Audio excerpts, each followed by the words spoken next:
Welcome to my culinary journey, Valentina's culinary voyage.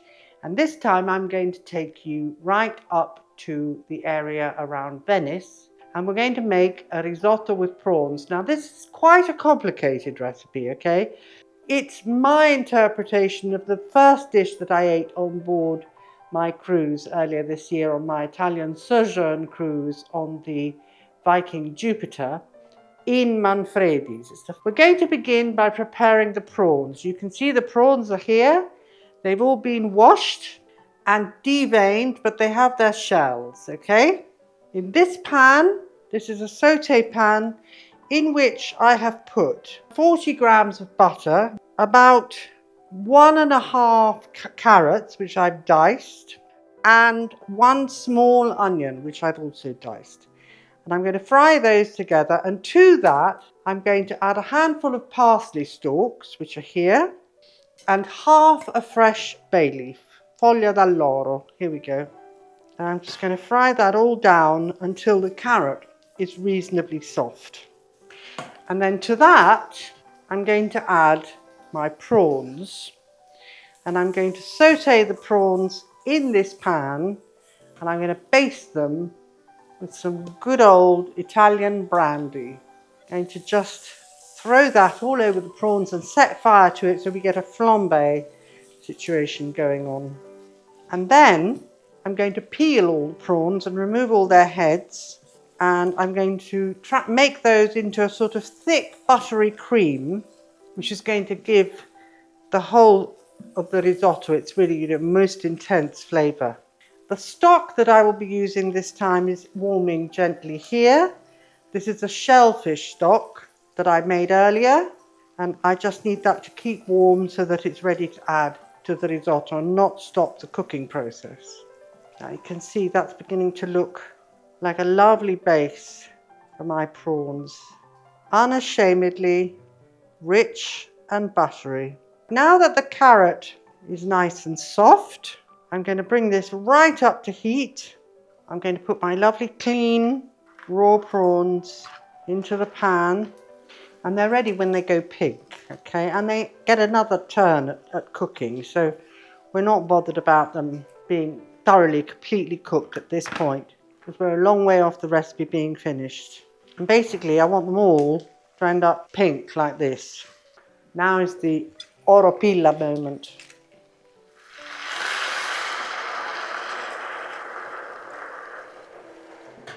See if I can get a flame going, because being on induction, I'm going to have to cheat this.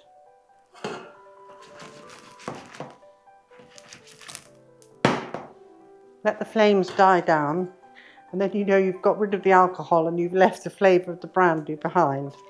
So nothing's going to be wasted in this dish. It's one of those dishes where absolutely everything is saved. The vegetables, the heads, the tails, the shells. Right, I think we're just about there. So I'm going to tip this out. I'm going to save this. As soon as they're cool enough to handle, I'm going to just remove the heads and the tails. So this is what we're left with. I've put the peeled prawns to one side, which I'm going to add into my risotto in due course. But for the moment, what I'm going to do is reduce this into a paste, and for that I'm going to go and throw them all into a very noisy food processor. So after a lot of noisy food processor action, we've ended up with the puree of all the prawn shells and heads and all the vegetables and all the lovely buttery juices from that pan, and that's what it looks like now. So next step, in this pan I'm going to melt about 120 grams of butter, and then I'm going to add this puree to it. Now this I want to just cook down. I'm sort of making a very thick bisque, if you like, which I'm then going to strain, and that's what's going to give my prawn risotto that really deep, wonderful flavour. And what I'm going to do is I'm going to sieve it back into there. What I'll end up with is all the flavour and none of the scraps. So I'm going to set that to one side. Now just get my pan ready. and we can start making the risotto itself. So I've given the pan in which I made the butter a bit of a wipe to just make sure there are no little shards. And to that now I'm going to add half of the remaining butter and another onion that is very, very, very finely chopped. And now I'm going to start making the risotto itself. So I'm melting down the butter, frying off the onion, and getting my rice ready. Having the right kind of rice to make risotto is really important. And in Italy, carnaroli is really considered, the king of the risotto rice. We're just going to let this cook down. Make sure the onion is nice and tender, but not coloured. It's really important that it does not brown.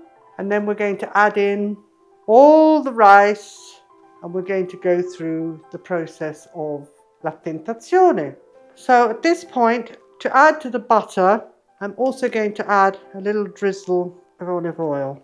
It gives it a sort of freshness. So the onion is beautifully soft. Il soffritto is ready. We can now add the carnaroli. And we go through la tentazione. This is la tentazione. So we're toasting the rice grains so that they're piping hot all the way through, so that their inner core seals together to keep the shape and the texture of the rice grain, whilst the outside shell gets ready to shed its way into the stock and lose all that starch that mixed together with the stock and make something that we call il velluto. Il velluto is the velvet, because eating a risotto should be like having velvet in your mouth. Okay, so I'm listening to it, I'm watching the grains, I'm looking at how the grains are changing in appearance. I'm listening to how the rice is starting to crackle. Some recipes call for wine and some don't. So in this case, we are going to add a little glass of wine. Once again, I've chosen Grillo. It is, indigenous to the island of Sicily, and it is a fantastic grape variety that gives you a really wonderful all-rounder in terms of a good floral, dry white wine. Oh yes, angry crackling. It wants the stock, you see, because they say that rice that is born in water must die in wine, and it's just about to. I think we're ready now to add in a good slug, my lovely Grillo.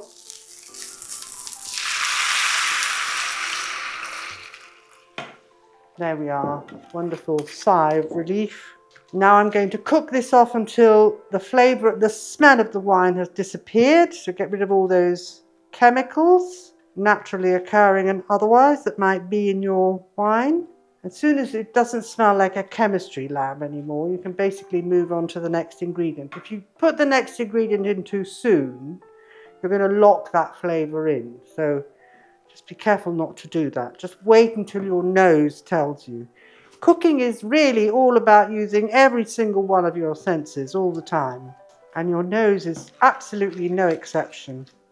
Okay, we're almost there. It only should take a minute or two. Yep, I'm happy with that. So now I'm going to put this amazing prawn mixture in. Delicious prawn butter. And I'm just going to let this cook in its own time.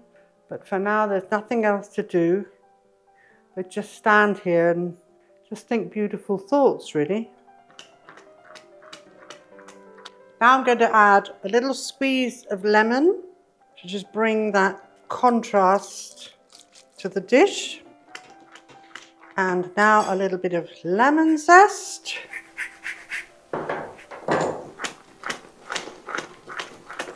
Pinch of salt.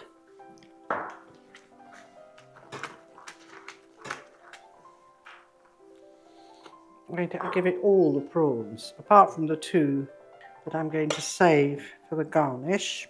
These are the peeled prawns that were reserved from earlier. Right, and now I'm going to add in my final piece of butter. As before, I'm just going to stir until the butter completely melts, and then on goes the lid, and then this needs to rest for 4 minutes while I get myself ready to plate up. Okay, so it's had its time to rest.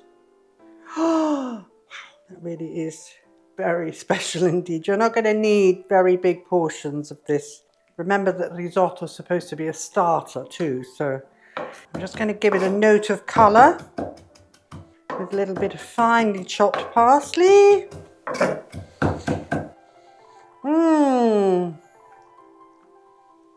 Little bowl this time because very rich dish. Now, of course, never Parmigiano with a dish that contains fish or seafood, okay? So that really is it. This is my tribute to Manfredi's risotto di gamberi. Buon appetito, everybody.